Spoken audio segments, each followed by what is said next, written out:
Xi Jinping's Revolution versus Mao's Cultural Revolution. Commentary. Xi Jinping is orchestrating a deliberate, decade-long, multi-domain campaign of ideological and political reconsolidation, drawing conscious inspiration from Mao Zedong's methods while adapting them to a modern surveillance state. The comparison is imperfect but illuminating, and the trend lines are unmistakably moving in one direction: tighter, deeper, and more permanent. Let us examine that premise in some detail. Comparing goals and objectives. Mao's Cultural Revolution was driven by overlapping imperatives: personal revenge against party rivals who had sidelined Mao after the Great Leap Forward catastrophe, a genuine ideological obsession with destroying revisionism and purifying Marxist-Leninist doctrine, and a desire to prevent the Soviet-style restoration of capitalism he believed was corrupting the CCP's revolutionary mission.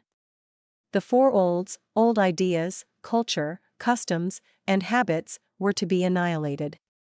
It was fundamentally a campaign against the party itself, using mass mobilization outside the party to destroy it and then rebuild it under Mao alone.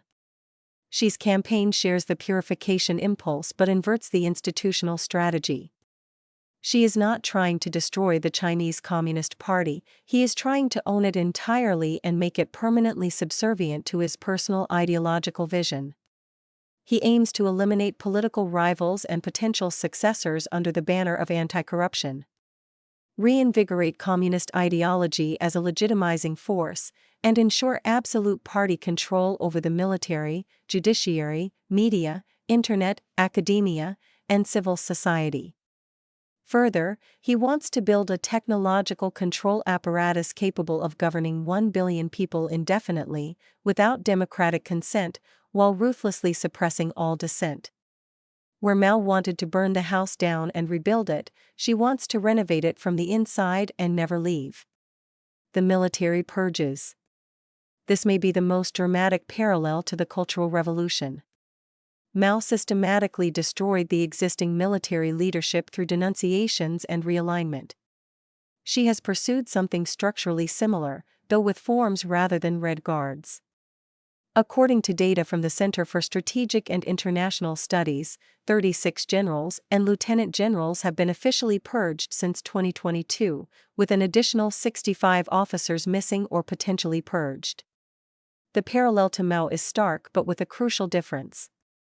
Mao used Red Guards, a revolutionary mob outside the party, to topple his enemies.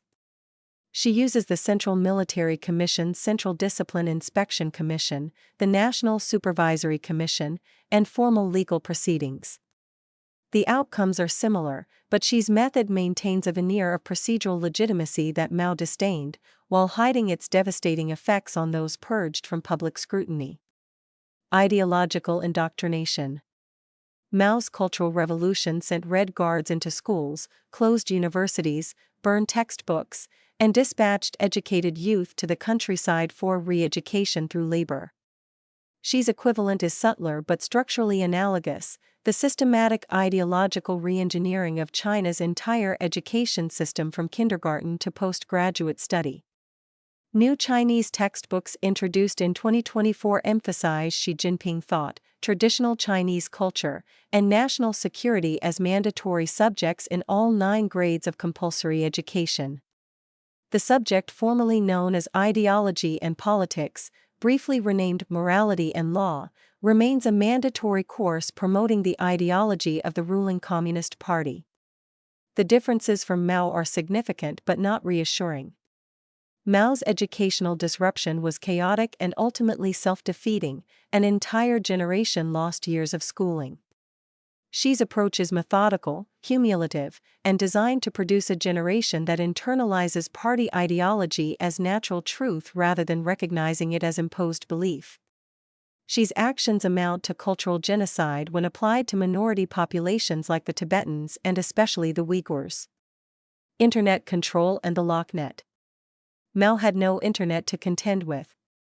He controlled information through physical seizure of printing presses, public book burnings, and the omnipresent Little Red Book. Xi has built something far more comprehensive, a layered digital control architecture that Chinophile has termed the locknet. The LockNet project describes a multi-layer censorship system operating simultaneously at the meat-space level, the service level, and the network infrastructure level. The system has expanded beyond domestic surveillance to what researchers describe as the LockNet leaking out, Chinese digital control methods influencing governance globally. This represents something qualitatively new even by Chinese censorship standards. Mao could burn a book once. Xi's system aims to make certain thoughts technically impossible to communicate, an ambition Mao never had the tools to pursue, coupled with a surveillance and security apparatus that can rapidly identify and punish dissenters. The lifetime accountability system. One of the most chilling innovations of Xi's campaign, with no precise Maoist analog, is the concept of lifetime accountability. Officials who implement policies can be held responsible for negative outcomes years or even decades later, even after retirement. This has created a culture of extreme caution and paralysis among bureaucrats, who increasingly avoid making decisions that could later be used against them. This is distinct from Mao's approach, where the terror was acute and immediate. Xi's system creates chronic, low-level anxiety that functions as a permanent loyalty enforcement mechanism. The physical punishment is real. However, its existence is carefully squelched by the regime.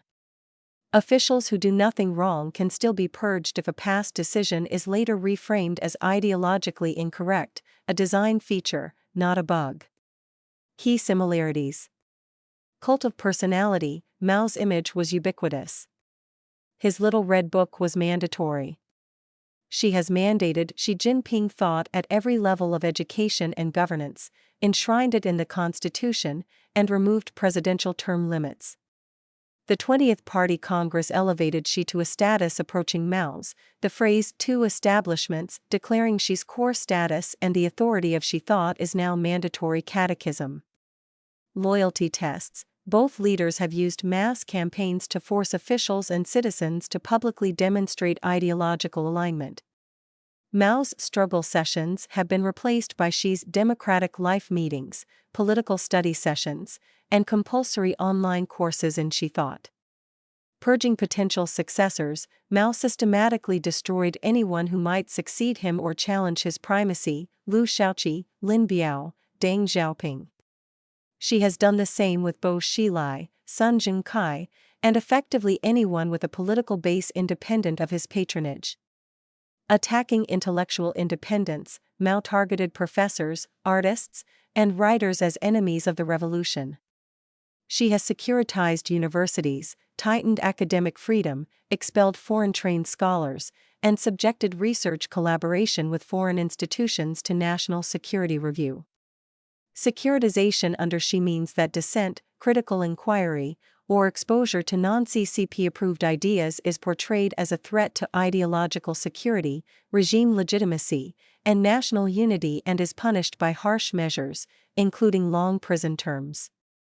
Extending control into civil society, Mao sought total penetration of Chinese social life.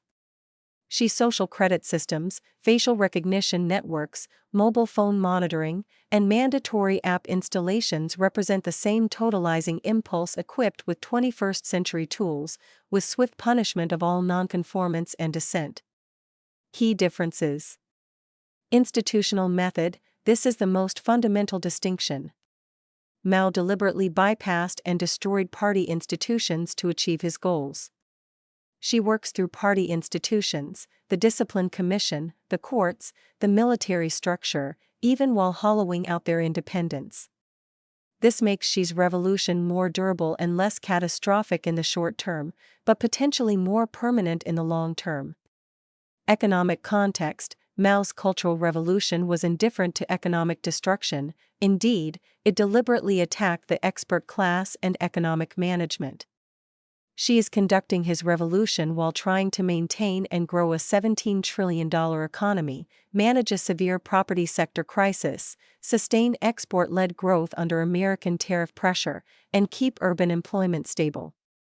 As a result, the ideological tightening that serves Xi's political goals creates the business uncertainty, capital flight, and talent emigration that undermine his economic goals. She cannot escape the economic conundrum that communism presents to the modern Chinese economy. Scale of direct violence. The Cultural Revolution killed between 1 and 2 million people through direct violence, with millions more dying from famine and persecution-related causes. Xi's campaign has not produced mass physical violence. The coercion is real: disappearances, torture in detention, executions for corruption, forced confessions, but it operates through institutional mechanisms that maintain a surface appearance of lawfulness. International institutions have great difficulty in collecting and verifying statistics associated with ongoing domestic oppression of minorities. Technology. Mao had propaganda posters, loudspeakers, and political cadres. Xi has AI-powered facial recognition, mobile surveillance, social credit scores, the Great Firewall, mandatory phone inspection at checkpoints, and now a legal framework criminalizing any tool that could evade surveillance.